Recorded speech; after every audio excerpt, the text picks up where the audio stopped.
Hello everyone, today we'll talk about the problem minimum cost to convert string 1. We're given two strings, source and target. We want to convert source to target. In a single move, we can select a letter in our source string and change it to some other letter, but only if it's one of the available moves, which we're given as a list. So we are given a list, in practice 3 lists, but we're given a list that tells us that it's possible to change character something to some other character and pay some cost. And we have to return either the minimum cost to convert source to target or -1 if it's not possible. And of course, after we make a move and we change a letter in the original string, then now we can change that letter again to some other letter.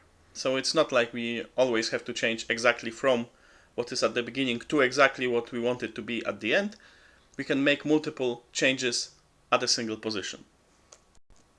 So it's clear in general that we want to think of every position separately, because we have to transform every letter to the letter in the target string.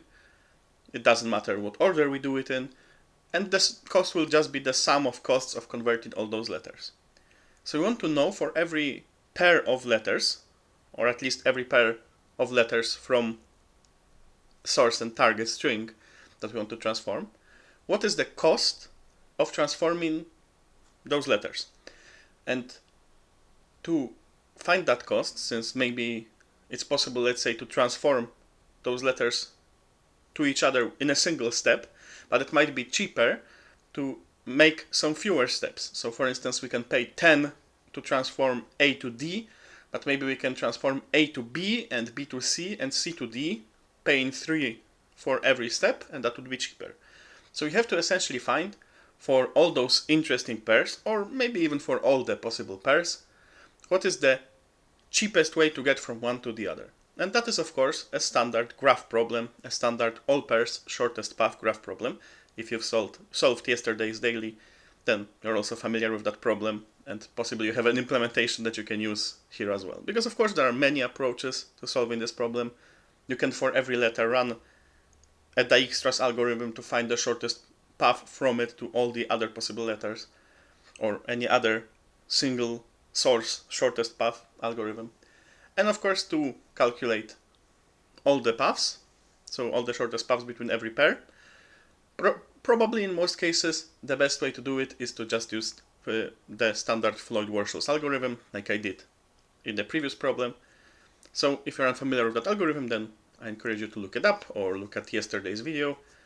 The general idea is that it's just a simple DP that will be calculating a matrix of shortest paths.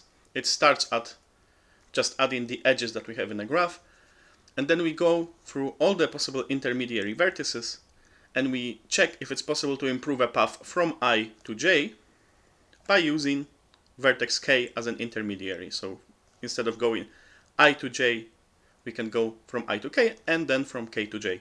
And if it's better, then of course we remember that now it's possible to get from I to J cheaper.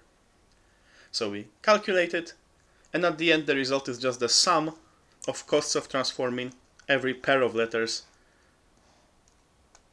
in source and target. So we just zip them together and sum the appropriate costs.